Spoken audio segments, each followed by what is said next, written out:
ಹನುಮಾನ್ ಕಲಿಯುಗದ ಆರಾಧ್ಯ ದೈವ. ಹನುಮನ ನೆನೆದರೆ ಸಕಲ ದೇವಾನು ದೇವತೆಗಳ ಆಶೀರ್ವಾದ ಸಿಗುತ್ತಂತೆ. ಹನುಮನೆಂದರೆ ಶಕ್ತಿ. ಹನುಮನಿಗೆ ನಮಿಸಿದ್ರೆ ಆ ತೋಳುಗಳಿಗೂ ಶಕ್ತಿ, ಬದುಕಿಗೂ ಮೋಕ್ಷ. ನಮ್ಮ ಬೆಂಗಳೂರಿನಲ್ಲಿ ಹಲವು ಆಂಜನೇಯ ಸ್ವಾಮಿ ಮಂದಿರಗಳಿವೆ.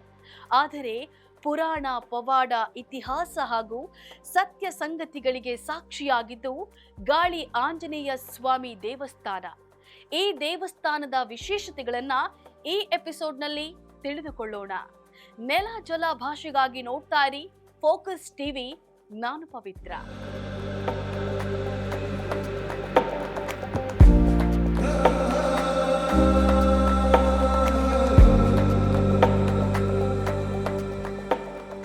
ಬೆಂಗಳೂರು ನಗರದ ಮೈಸೂರು ರಸ್ತೆಯ ಬ್ಯಾಟರಾಯನಪುರದಲ್ಲಿ ಹನುಮ ವಿರಾಜಮಾನವಾಗಿ ಕಂಗೊಳಿಸುತ್ತಾ ಇದ್ದಾನೆ.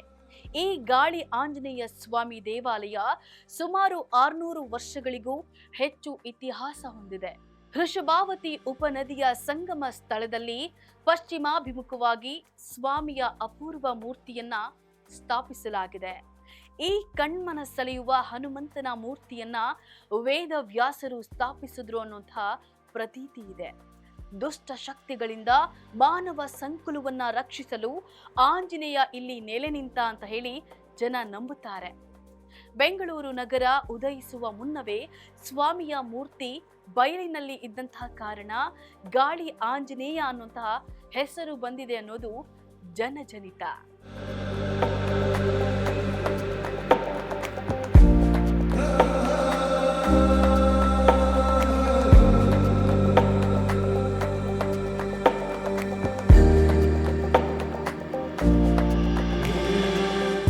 ಗಾಳಿ ಆಂಜನೇಯ ಶರಣು ಎಂದ ಬಂದ ಭಕ್ತರನ್ನ ಹರಸಿ ಉದ್ಧರಿಸುತ್ತಾನೆ.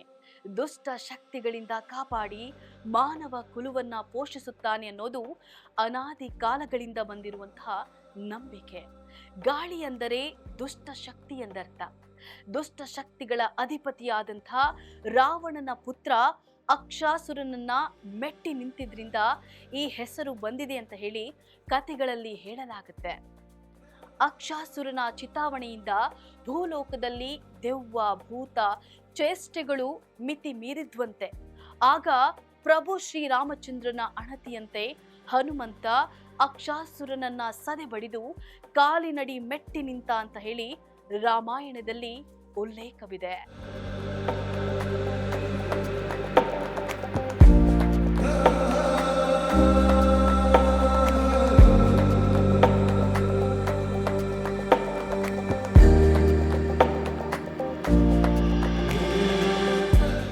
ಪುಣ್ಯ ಸ್ಥಳದ ಇನ್ನೊಂದು ವಿಶೇಷ ಏನಂದ್ರೆ ಮೂರ್ತಿಯ ಶಿರದ 2 ಬದಿಯಲ್ಲಿ ಶಂಖ ಚಕ್ರಗಳಿವೆ. ಸ್ವಾಮಿಯ ಬಾಲದಲ್ಲಿ ಗಂಟೆ ಇರೋದು ಮತ್ತೊಂದು ವಿಶೇಷ. ಆಂಜನೇಯನ ಬಹುತೇಕ ವಿಗ್ರಹಗಳಲ್ಲಿ ಕೈಯಲ್ಲಿ ಗದೆ ಇರುತ್ತದೆ, ಆದರೆ ಇಲ್ಲಿ ಪದ್ಮ ಕಮಲವಿದೆ. ಆಂಜನೇಯನ ಬಹುತೇಕ ದೇಗುಲದಲ್ಲಿ ಮೂರ್ತಿಯ ಮುಖಕ್ಕೆ ಮಾತ್ರ ಸಿಂಧೂರವನ್ನ ಲೇಪಿಸಲಾಗಿರುತ್ತದೆ. ಆದರೆ ಇಲ್ಲಿ ಪ್ರತಿ ಗುರುವಾರ ಸ್ವಾಮಿಯ ಇಡೀ ಮೈಗೆ ಸಿಂಧೂರವನ್ನ ಲೇಪಿಸಿ ಪೂಜೆಯನ್ನ ಮಾಡಲಾಗುತ್ತದೆ.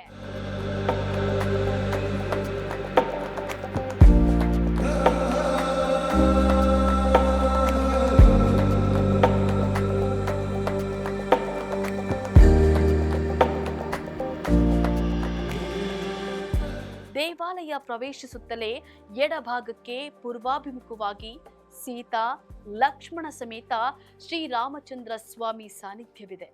ಬಲಭಾಗಕ್ಕೆ ಸತ್ಯನಾರಾಯಣ ಸ್ವಾಮಿಯ ಗುಡಿ ಇದೆ. ಈ 2 ಗುಡಿಗಳ ಮಧ್ಯಭಾಗದಲ್ಲಿ ಪಶ್ಚಿಮಾಭಿಮುಖವಾಗಿ ಆಂಜನೇಯ ಸ್ವಾಮಿ ನೆಲೆಸಿದ್ದಾನೆ. 1995ರಲ್ಲಿ ಸ್ಥಾಪನೆಯಾದಂತಹ 75 ಅಡಿಯಷ್ಟು ಎತ್ತರದ ಅತ್ಯಾಕರ್ಷಕ ರಾಜಗೋಪುರ ದೇವಾಲಯಕ್ಕೆ ಮೆರುಗು ತಂದಿದೆ.